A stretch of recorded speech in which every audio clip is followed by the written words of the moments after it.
Dallas County Democrats are still waiting to find out if all the full impact of yesterday's confusion over precinct voting locations that County Democratic Party ran and staffed.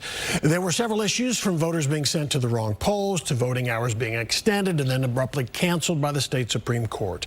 The result is some voters who were told they had extra time may have instead have their provisional ballots tossed for good. Fox 4's Vania Castillo following today's developments. Vania.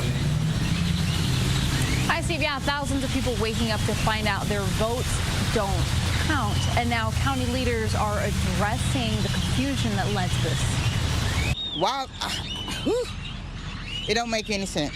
It doesn't make any sense. A frustrating day for voters in Dallas County, person after person being turned away. Being angry doesn't solve anything. Your voice is your vote. And it didn't come as a surprise to the county's top elected Democrat.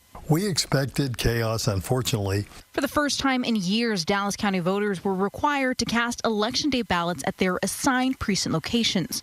Republicans requested a split primary election, which meant both parties had to run their own voting sites instead of holding a joint election with county-wide voting centers. Why would you separate Democrats from the Republicans? Why? So they know who to intimidate. Both Republicans and Democrats had the same rules and months to prepare, but the confusion seemed to impact Democrats to a much higher degree.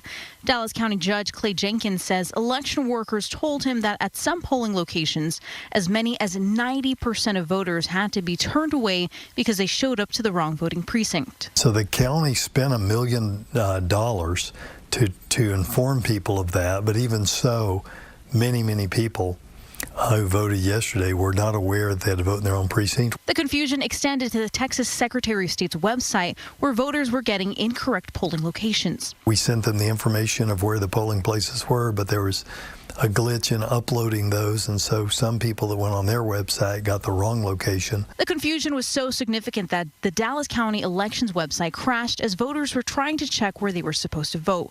We found one voter who lives less than a 5-minute walk away from where she normally votes, but on Tuesday, she was turned away and would have to walk. Versus 5 minutes is 35 minutes. A judge granted Dallas County Democrats an emergency extension of voting by 2 hours. But 10 minutes before polls were set to close, the Texas Supreme Court stepped in and overturned that. All ballots cast after 7 p.m. are now null and void. Jenkins says that's about 2,450 provisional votes. When asked about the lessons they'll take into the next election, Jenkins had this to say. What I hope the lesson is that there's no need to have separate primaries.